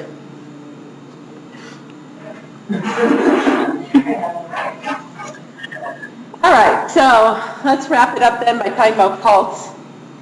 So when we talk about cult behavior, we're really talking about changing a person's behavior by maybe giving them small bits of information, usually guised in some messages of hope, and then slowly getting them to conform, change their behavior in some way, which allows them to become more amenable to what you're saying, and then you can kind of give them the deep down and the dirty and all the negative things that we associate with cults. So we've talked about attitudes inform behavior. Behavior, we know, can inform attitudes too. So people are more likely to internalize commitments, become persuaded by what you're saying is another way to think about it. If they feel like the commitment they're making is voluntary, if it's made publicly, and if you ask them to repeat it. So let's look at each of those factors. Well, we know that people like choice. People don't want to feel forced into situations. So if you can make a person feel like it's their choice to be part of your group or to listen to you, that's the best thing that you can do. Because we don't want to feel like we're being bullied into something, even if you are bullying them into doing it. You have to make them feel like their commitment to you is voluntary. The best way to do that is to start small. Get your foot in the door, if you will. We talked about that phenomenon. And once the door's cracked, you can keep opening it further and further and further, and then give them the real bad negative stuff that you really want them to believe at the end, because you've sensitized them or desensitized them slowly. Well, we remember that saying things publicly, those public commitments are really important for conformity. Cult behavior is just a type of persuasion. Persuasion is ultimately a type of conformity. You get people to pledge overtly to you, to your group, and you do it in front of other people, because once you do it in front of other people, it becomes part of your self-concept. You feel obligated to uphold those commitments, and so you're less likely then to break form, and you're therefore more likely to be persuaded. And then you have them do it over and over and over and over again until they do it every day and they start to believe what it is that they're showing in their behavior.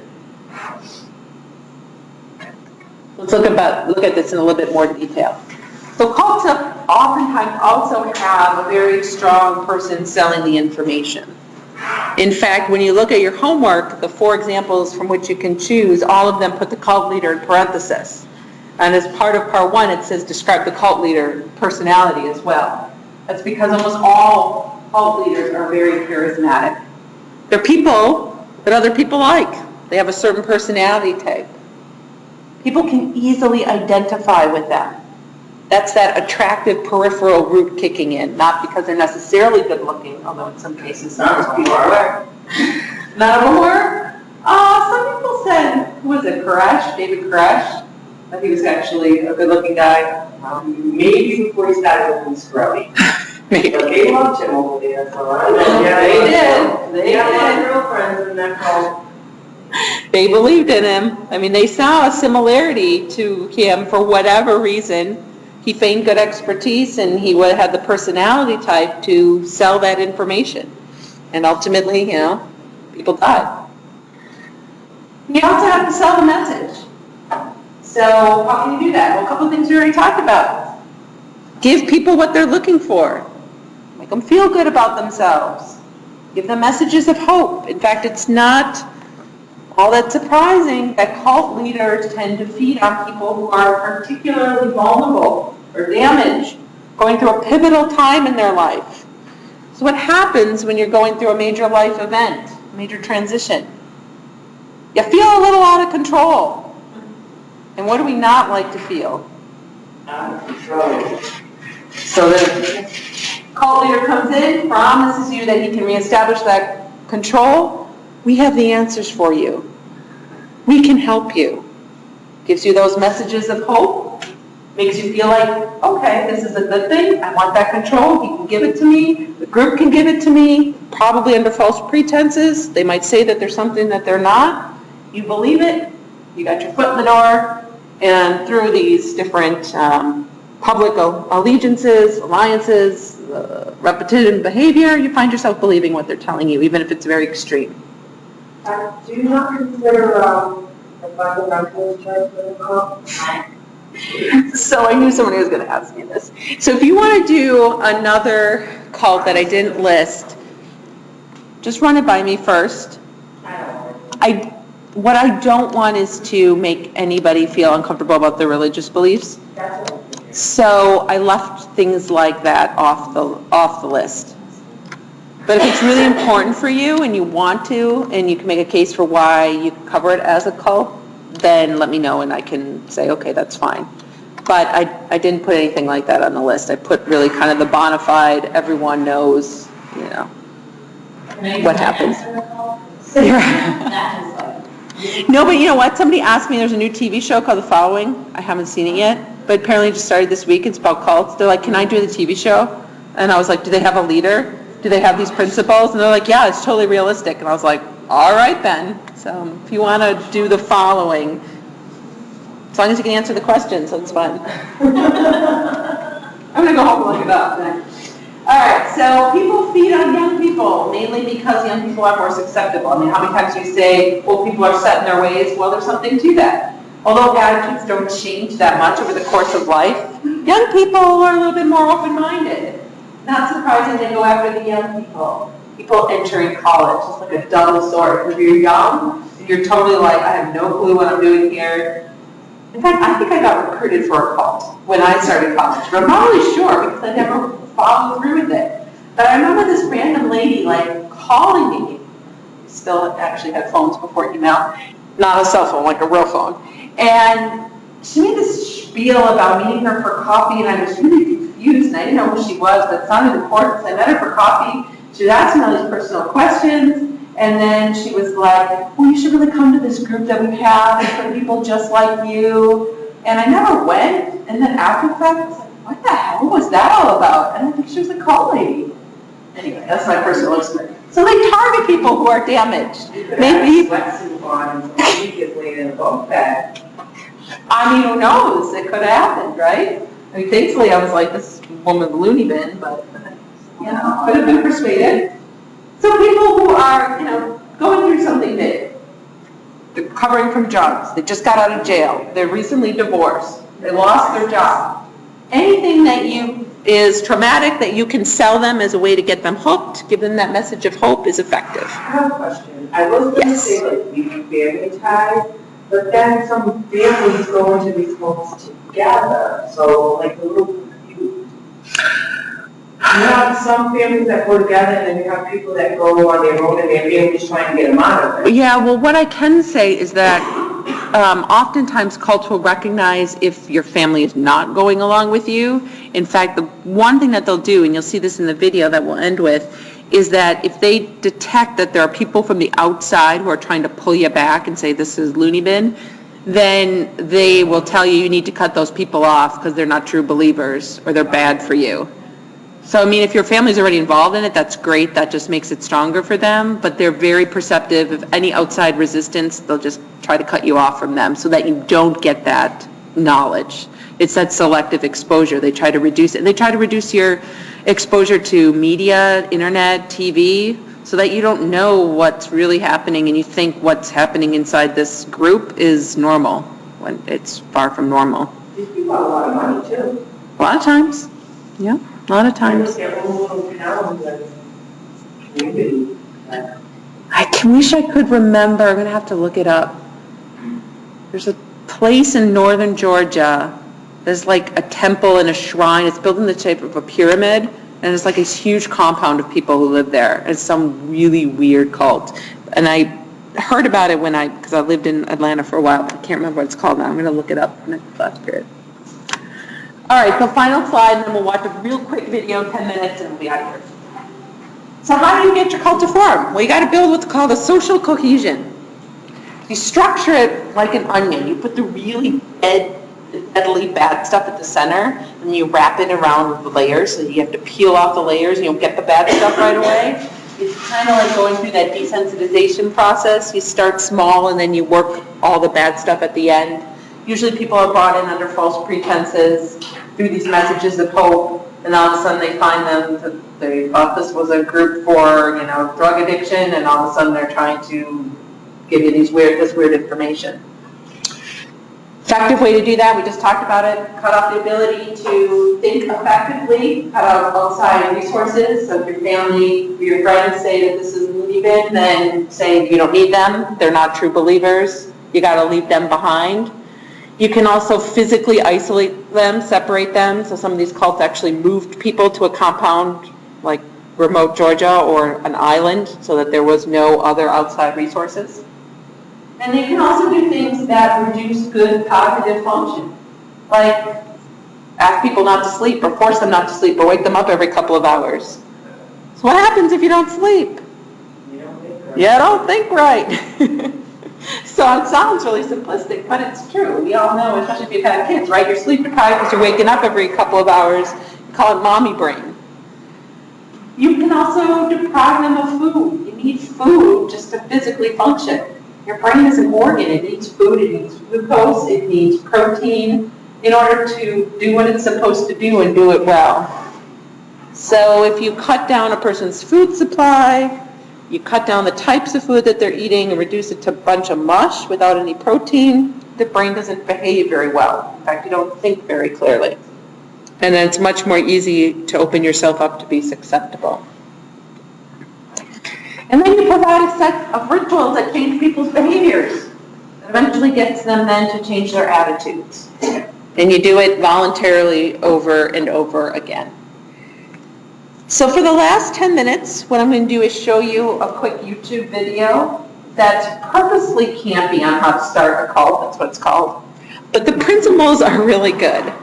And so you kind of get over the cheesy, campy feeling of the video and actually break down what it is that they're saying. And a lot of the things we've already talked about, and in addition, there's some new things in there as well. The link for the video, if you want to revisit it, because on the homework assignment, it says choose 5 cult behaviors. So it could be something we talked about now, or from the video is on the homework. So you can go back and rewatch the video if you want to when you start your homework.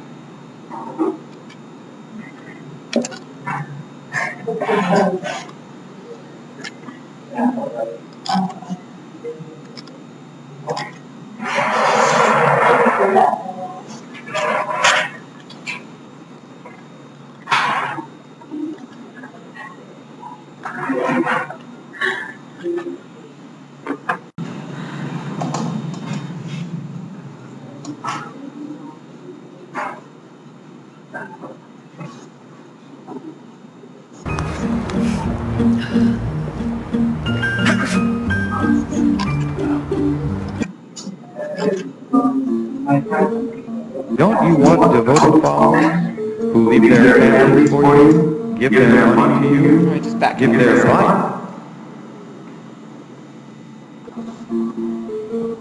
Don't you want devoted followers who leave their families for you, give their money to you, give their lives to you, give up their lives for you, consider you God, and will kill for you? Don't you want to become a cult leader?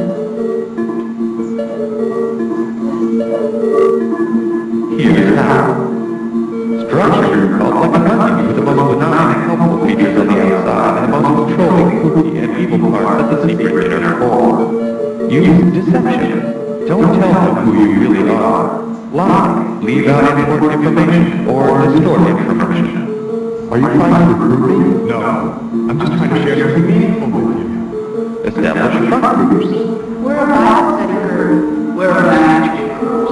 We're a meditation center. We're a world peace organization. We're a personal development center. We're a drug rehab. Promise to fulfill their dreams. Don't you want to run an unconditional love and God? We have the secrets to self-improvement. You can join us special. Join our deep mission to save the world. We can teach you special powers, personal power, Psychic power, past-life connection, telekinesis. Offer them something to eat and get them to your life to give you something in return. Well, we gave you that free dinner. At least you can do is come to our weekend and consider. You can tell them time is running out and that they must make their decision now or it will be too late. This is your own choice, baby. Don't blow it. It's important to make this commitment now. This is an issue of burning urgency. Don't give them time to think. Diminish doubt and commiseration by separating your new recruits from each other. Surround them with happy, true believers, so when in doubt, they will tend to do what everyone around them is doing and believe that is normal. Start with a prolonged period of love bomb. Surround them with unconditional love and attention. Your cult family should act friendly and interested. Get information and hone their weak spots. Tell us about yourself. Take this personality test, and then use this information to manipulate them. Gradually, over time, you begin to shape your recruit's behavior by granting or withholding this love and attention. After they've run, slowly start making your demands upon them. The message be, Nothing in this world has value unless it's related to the leader or the ultimate purpose. control your behavior. Come live with us. Where are these clothes? Eat this food. All you need is 2 hours sleep. Prescribe a rigid schedule.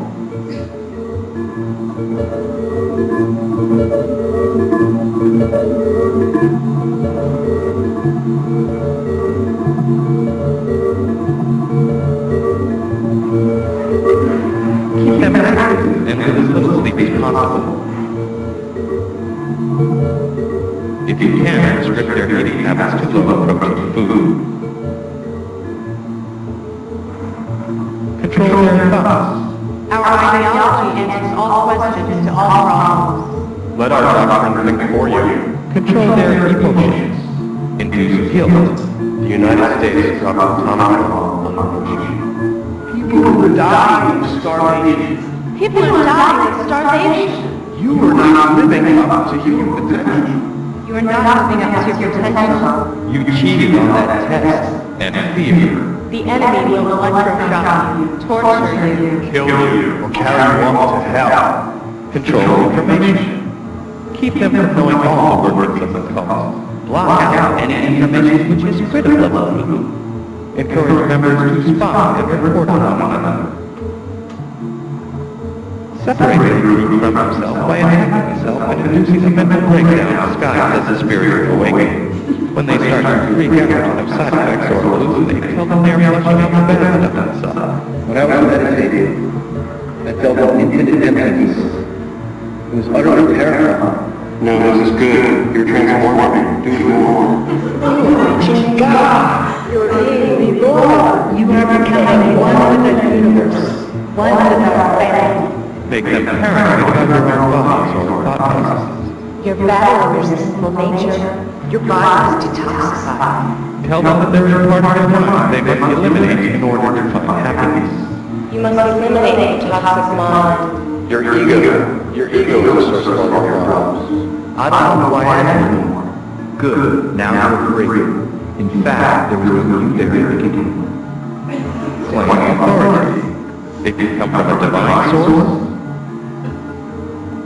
Your Bible clearly states that I am Messiah. focus scientific research.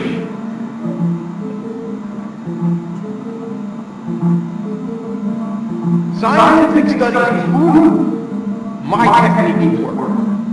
Or special knowledge. I am the enlightened master of the universe. Make up stories about yourself to boost your importance. I invented air. I have special access to the universe. But don't be stupid about it. Start slowly. A good con man takes a little bit of truth and a lot of lies and pulls the wool over the eyes of the ignorant. Induce trance states and self-hypnosis by practicing thought-stopping rituals and repetitive acts like dancing, spinning, singing.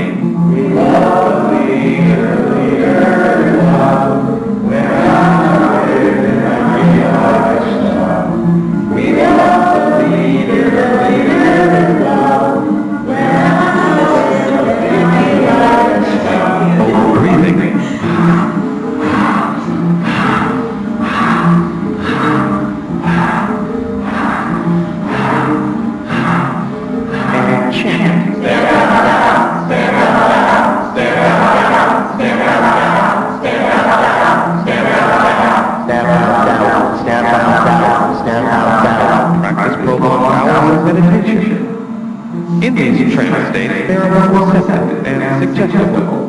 Revert them back to childhood dependence and mindless obedience.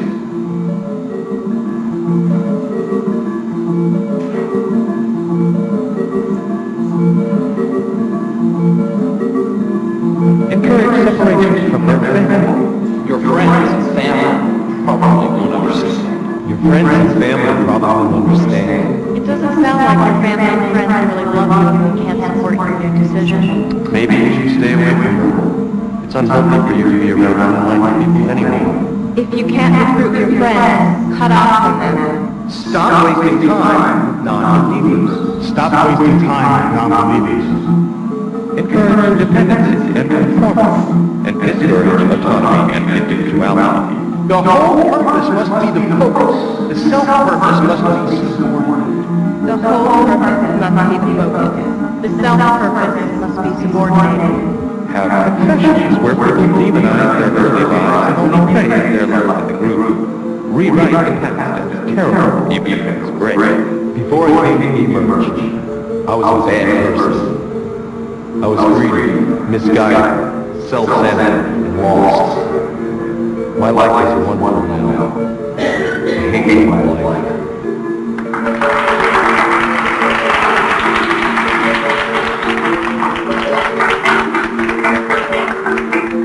Before coming to emerge, I was always in my ego. My conscious mind was running my life. Sinful, negative loser. Thanks to the leader, every day I'm a winner. Isolate them from the rest of the world. Make them feel part of a special elite group with an important mission. Monuments and historical landmarks will someday be erected to commemorate us and our sacrifices. Tighten your group's bond by establishing scapegoats and enemies. Demonize outsiders as less than human, biased, corrupt, or conspiring against the group. Develop an us versus them mentality. Fight resistance. Tell them their critical thoughts are evidence that they have committed crimes against the group. Start investigating them and making crimes. Think that will be. You must be insane. Make them feel guilty. We're doing important work here. You expect saving the world is easy? We're all called upon to make some sacrifices for the cause. Just when things get tough, you want to give up. You're weak. Do you want to move forward toward freedom and enlightenment? Or do you want to fall back into your old dirty ways? What's more important? Our mission? Our family? Eternal salvation? Or your petty grievances? You're being negative. Ignorant Selfish. and sinful. Our leader is flawed. The doctrine is flawless. There must be something wrong with you. There must be something wrong with you. There must be something wrong with you. There must be something wrong with me. There must be something wrong with me. Yes, there is. Yes, there is. Indoctrinate with fear. Tell them that they may be possessed by evil spirits, or suggest that if they should ever need something bad to happen to them. I'm just warning you that without us, your life will get bad, get sick, or even die. I'm warning you, without us, you're likely to get into a bad accident, get sick, or even die. If you leave, you'll just be reincarnated into a lower life form.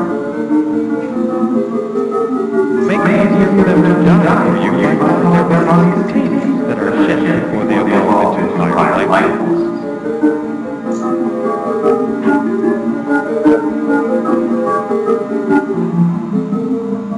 It's that simple.